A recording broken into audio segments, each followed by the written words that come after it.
So I'm installing the catalytic converter for this 2005 CRV. I'm putting two new O2 sensors. The O2 sensors have two different plugs. So when you're taking them out, you got to look at the plugs to see which is one for the front and one for the back, which means that this is the front closer to the engine, and this is the rear sensor right here. So in my case, this gray plug is going to be my rear sensor.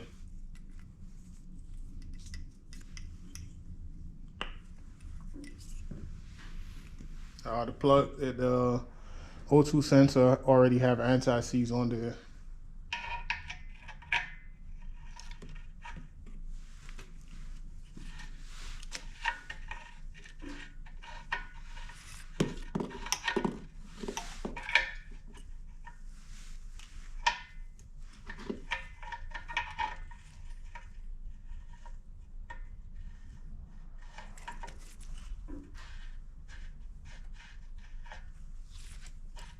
They have a special tool to tighten this thing in.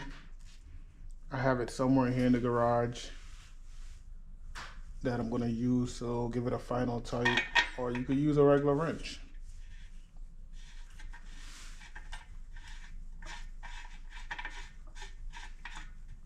I bought that tool a few years ago, never had to use it, so I know it's somewhere here in my garage. I just gotta look for it.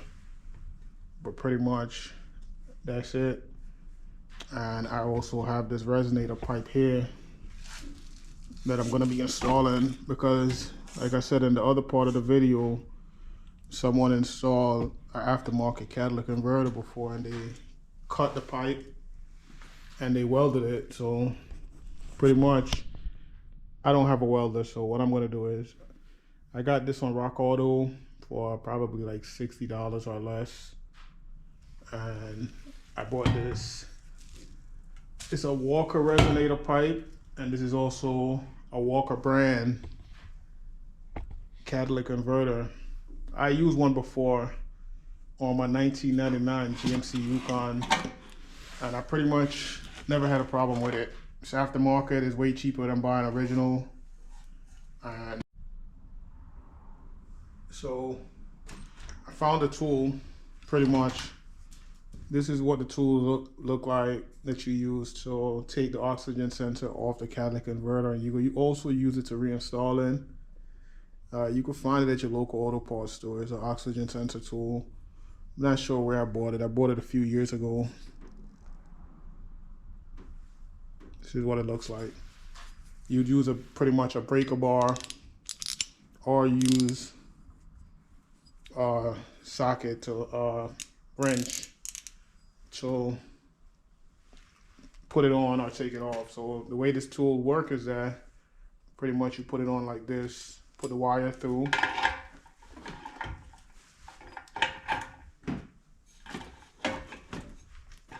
and then you use this to tighten it up. But I have a breaker bar somewhere that I gotta look for, but pretty much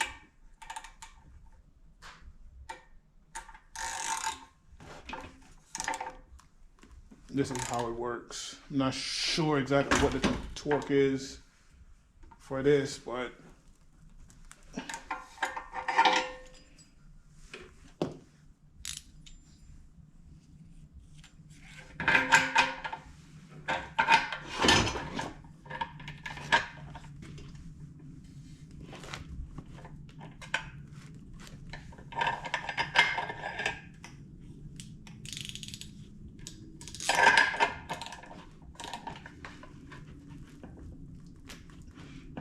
I don't want to over tighten it to rip the threading out of this converter, but yeah, pretty much that's how it works.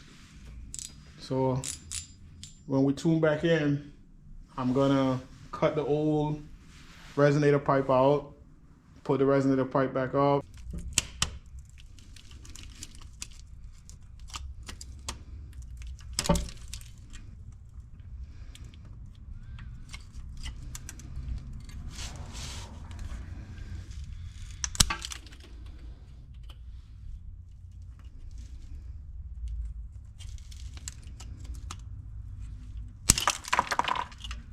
There you go.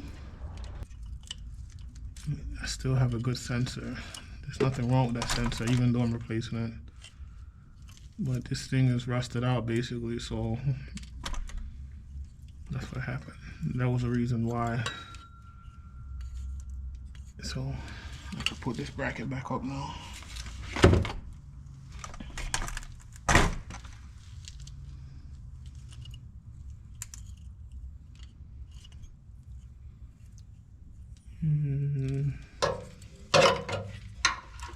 To see, did I forget the orientation already?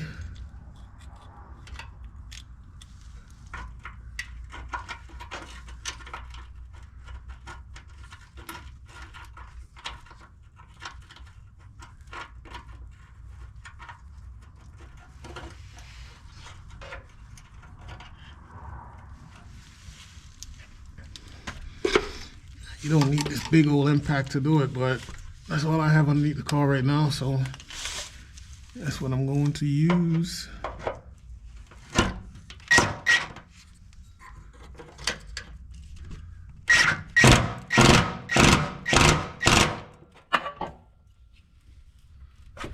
think it's torqued properly, people. Actually not.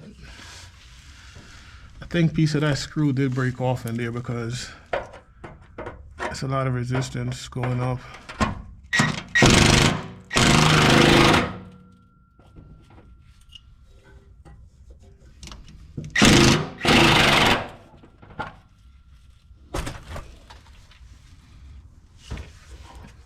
Yeah, it's tight now, so pretty much I won't get any rattles.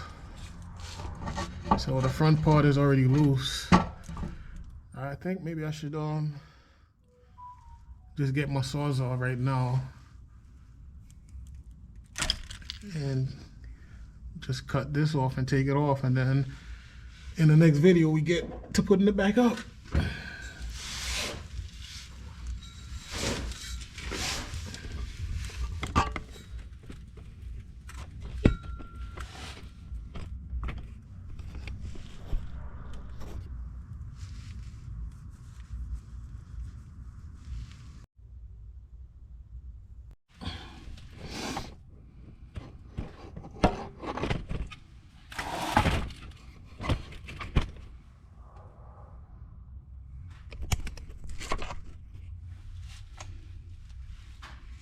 Here we go. Let's try this again with the Sawzall. Use dull blade, but let's see.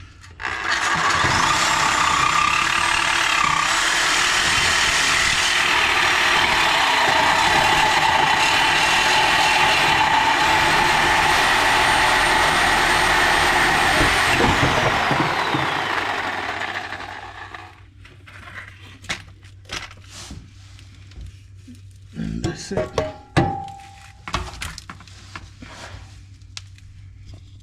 So on the next video we will be replacing that cat. This is the catalytic converter, and we'll be replacing this resonator pipe.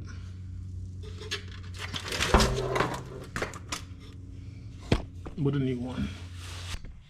So if you like what I'm doing, please consider subscribing to my channel. Stay tuned for the next video.